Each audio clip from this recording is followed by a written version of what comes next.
Alléluia, papa. Oui, alléluia. Donc, Si tu le permets, j'aimerais que tu nous fasses ressortir certains aspects de ta vie, c'est peut-être depuis ton enfance, depuis que... Parce que nous savons que tu es né de parents chrétiens célestes. Et comment c'était? Comment être né de ses parents, grandir? Est-ce que oh. c'était une pression pour toi? Comment tu étais Ah oui, à travers ah oui, ton évolution? ah oui, avec papa Yansounou et maman Yansounou, il n'y avait pas d'alternative. Il n'y a pas de choix. Hein. Il y a pas, vous prenez. Mais quand vous prenez, il n'y a pas de ne pas prendre. Parce que la violence est là, à côté en même temps, la chicote. Chez papa Yansounou, le couple Yansounou, là, quand Dieu, tout ce qui vient de Dieu est exécutoire. Je suis né dans ça et j'ai grandi à l'intérieur. Bon, il m'est arrivé des comportements bizarres hein, à l'école primaire, à Trècheville, là où je suis né à Abidjan. Ah oui, oui, oui, il est arrivé. Et puis bon, moi-même, je savais ce qui m'attendait. Hein. Ah, oui, je me rappelle bien, hein, la première fois que j'ai mis pied à l'école, tout petit, j'ai vu des mangues roses parce qu'à Trècheville, qui est devenu COP, Collège d'orientation du plateau, du COT de Trècheville, avant c'était le centre social et puis l'école régionale. C'était à l'époque coloniale, il y avait des manguiers greffés. Oh là là là là! Quand j'ai vu, j'étais tellement content. Je dis, bon, je vais manger. La première pierre que j'ai envoyée, la mangue est tombée. Et là, au même moment où la mangue tombait, la pierre aussi tombait sur un élève qui passait par là. Et le sang a giclé. Et on m'a d'abord pris la mangue. Et puis, à travers les fessées là, on a montré qu'ici, là, on ne lance pas la pierre. Ça, c'était à l'école. Et à la maison encore, mon ami, hein, c'était à l'époque coloniale où l'éducation était carrée, sans pitié, pas de souplesse. There was no softness in it. Yeah. Action-réaction, c'était ça. C'était ça. On ne parle même pas à l'éducation à la maison. Et puis à l'église, oh là. À l'église, toi-même, tu es obligé. Et tu es obligé. Ça commence par la prière du matin à 5 heures. Là. Oh, tu peux pas. Tu ne peux pas. Avec papa un sous moment. Non, tu ne peux pas. C'est ça. Bon, peut-être que c'est ce qui a déteint sur moi. Les gens trouvent que je suis Est-ce sévère. que pendant ton évolution, est-ce qu'il y avait du... Enfin, est-ce que pour toi c'était trop cet environnement? Est-ce que c'était pour toi c'était... Non, mais j'ai jamais eu de rancœur contre parce que pour moi, c'est comme ça. Parce que pour moi, c'est comme ça. Il n'y a pas eu de découragement ni de... Non, non, non, non, non, il n'y a pas eu de découragement. Que tu te décourages ou non, mais tu es obligé, you oblige to.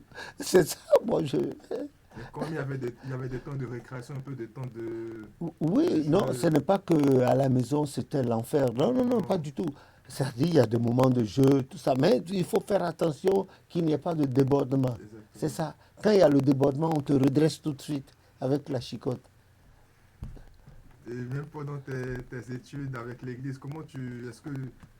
Je cumulais les deux. Bon, Exactement. bien sûr, c'était facile, mais seulement que moi, à mon niveau, quand je prenais de l'âge, il y a eu des débordements aussi. Ça, c'est vrai, il y a eu des débordements. Et ce qui m'a le plus aidé, c'était le scoutisme.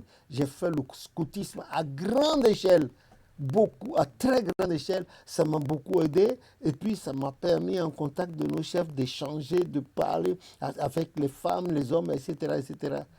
Voilà, ça m'a beaucoup aidé.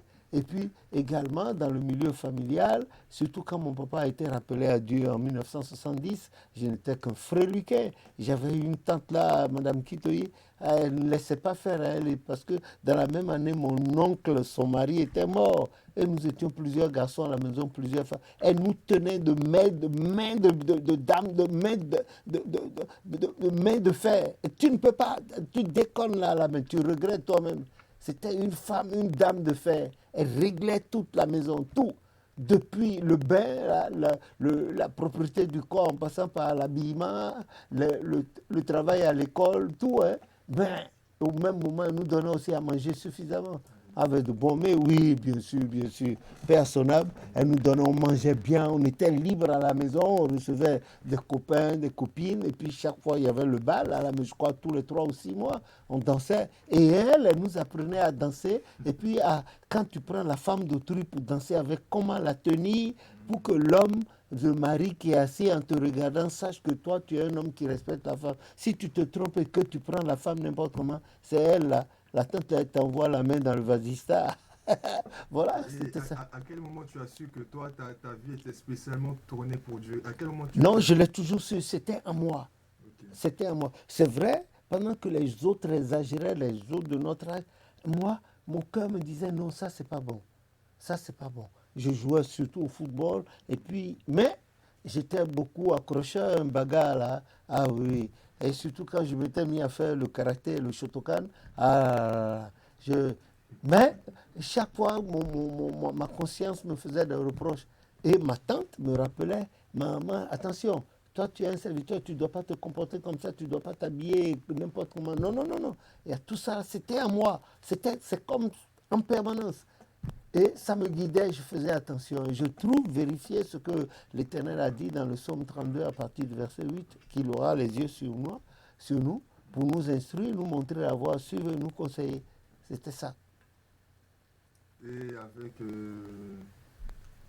toujours dans ton évolution, faire ce détachement n'a pas été, c'est-à-dire laisser ce que tu aimais faire, te consacrer pleinement à Dieu. Mais si, puisque j'allais aux classes de chant, j'étais souvent à la paroisse, à l'église. Hmm. Oui, oui, j'étais, Ça bon, s'est bien fait sûr, naturellement. oui, mais des fois, il est arrivé pour la danse, hein. Ah oui, ça, avec mes cousins, mes cousines, bon, les boîtes de nuit, nous connaissaient.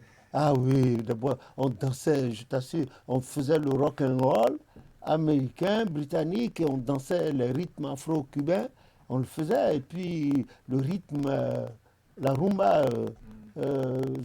zaïroise à l'époque, on le faisait, on dansait, on s'habillait bien.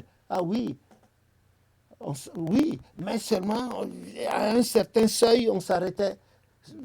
Moi, je m'arrêtais. Et toi aussi, on s'arrêtait spontanément. Parce qu'on était bien connus. On a peur que les gens aient dit à la maman à la maison, oui, voilà ce que tes enfants font. Alors, si on va lui dire, ça veut dire que à la maison, c'est du bois qui vous attend. Bon, c'est vrai que ça te m'a dit. Et, il y a eu des, bon, les petites moussemées, je veux dire, les jeunes filles de notre âge en ce moment-là. On est allé danser dans un restaurant un week-end.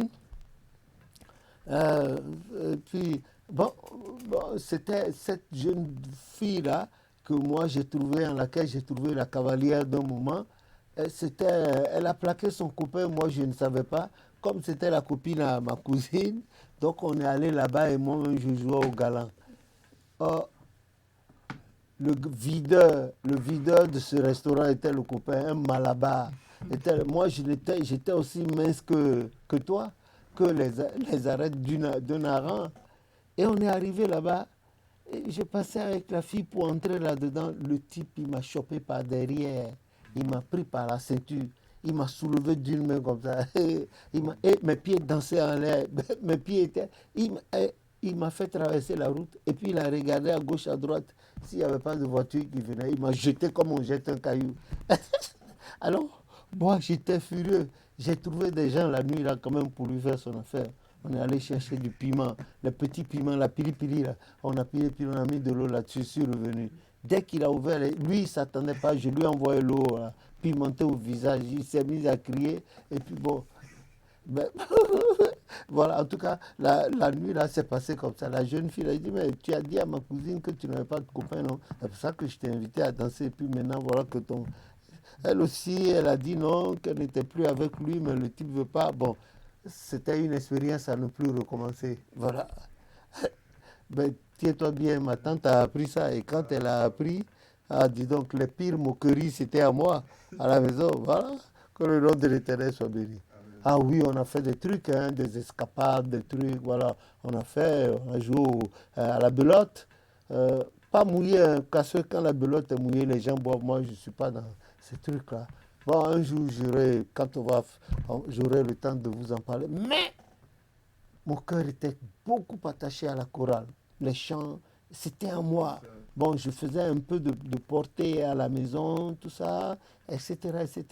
Mon cœur était attaché. du coup, je voulais te demander, étant donné que tu étais né de parents choristes, est-ce que pour toi c'était une nécessité, une obligation d'avoir la vocation de maître de chœur?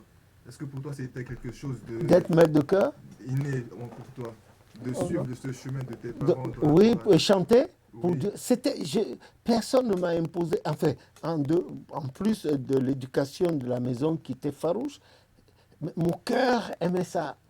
Certainement, c'était une faveur de Dieu. C'était une grâce. Mon cœur aimait parce que j'ai évolué au point que j'étais un petit frimousse parmi les gens, le mousse, comme on dit, ou bien la mousse parmi les gens, mais au point que c'était moi, quand mes frères me donnaient le solfège à écrire au tableau pour apprendre à chanter. Voilà. Et le solfège est entré en moi. À la maison, je faisais un peu de portée, mais pas de façon professionnelle. Et c'est ce qui m'a permis, en plus de mes recherches, mes propres recherches en grandissant, et ce que les anges ont mis en moi, de pouvoir former des chorales, des maîtres de chœur, etc., etc. Voilà ce que le peu que Dieu m'a donné m'a permis de savoir en musique. C'est ce qui m'a permis, qui m'a conduit jusqu'ici. Voilà. Et j'aimais bien ça. Oh, vraiment, c'était magnifique. Beaucoup. C'est ça. Oui. Hein? Et du coup, aujourd'hui, à la jeunesse, est-ce que tu conseillerais aussi d'avoir aussi, certes, de vivre sa jeunesse, mais d'avoir des limites? Oui, surtout maintenant, surtout à notre ère, à votre temps là, il Oui. faut faire attention. Sinon, vous vous faites empoisonner par les jeunes filles. Elles nous parlent de limites. Il n'y a pas le sacré. Chez les jeunes hommes aussi. Mais vous autres, c'est une chance pour vous. Que Dieu vous connaisse et vous utilise. Ah, allez voir d'abord autour de vous. Vous avez vu comment ça vit? Bien sûr. Ça n'a pas de sens. Même le sexe est devenu vulgaire. Le sexe est devenu vulgaire. Des filles, une seule fille passe la nuit avec, au milieu de 7 hommes et chacun passe. Et le lendemain, elle est debout. Bon, si elle se donne ces allures-là, quand elle sera en âge de se marier, est-ce que l'homme, son mari pourra la satisfaire comme ça? Aujourd'hui aussi, les hommes aiment ça. Les jeunes hommes, ils ont leurs copines, ils font venir leurs copains et puis ils couchent avec elle à tour de rôle. Non, il faut avoir de la limite. Notre temps était meilleur au vote. Maintenant, c'est l'imbécilité hein, à grande échelle. Et puis, la débauche, la procédure. Il n'y a même plus de honte, il n'y a plus de respect. Tout ça. Moi, en tout cas, sincèrement, je te conseille, toi et tes frères, de ne pas glisser dans cette pente-là. C'est très dangereux. Après, on est détraqué. Et le Saint-Esprit ne reste pas. Moi, c'est une chance que j'ai eue. Sinon, je serais resté dans ces emmerdes-là maintenant. Tu vois, je serais malheureux. Je serais très malheureux, beaucoup malheureux. Je trouve ma consolation dans le Seigneur. C'est mon refuge, c'est la seule chose qui me vaille. Bon, l'argent ou pas l'argent, voilà, je suis bien. Regarde la preuve, regarde l'heure qu'il est, il est 2h30 du matin. Ben, on est là en train de travailler pour la gloire de Dieu. Et voilà. Et je partage mes expériences. Je ne peux pas tout dire certainement. Mais moi, je voudrais que la jeunesse actuelle, qu'elle soit de l'église ou non, prenne conscience que demain, ça va être corsé. Hein? Ça va être corsé. Que ce soit les jeunes filles ou les jeunes hommes, là, il n'y a plus de... Non, non, non, non, non. Sauf ceux qui ont eu la chance, la patience d'écouter les parents et d'aller vers Dieu. Eux, là seulement, pourront avoir des ménages corrects. Sinon, le reste, après 1 ou 2 enfants, c'est fini. C'est la débandade. Hein? Ah oui, les réflexes de plusieurs hommes, passer la nuit avec plusieurs hommes remontent. Et l'homme aussi, là, passer les partout avec ça remonte. Et puis, c'est du n'importe quoi maintenant. Que le nom de l'Éternel, moi, c'est ce que je peux dire. Voilà. Ah, papa, merci d'avoir partagé Non, moi ton aussi, je te expérience. remercie de m'avoir interrogé. Parce qu'il y a beaucoup qui auraient voulu que je parle comme ça, mais qui ont peut-être peur de moi pour ne pas me... Non, oh non, non. La vie n'est pas un long chemin plat et calme. Hein. Non, il y a des bosses, des écueils, des handicaps, etc., etc. Que le nom de l'Éternel soit béni. Amen. Bon, je ne peux pas tout raconter. Je ne Oui. peux pas parler des coups fourrés, les 400 coups qu'on tirait. Que Dieu soit béni, en tout cas, Amen. de nous avoir ramenés à lui. Je le souhaite ainsi aussi au reste des générations actuelles et futures, au nom de Jésus, notre Sauveur. Ah.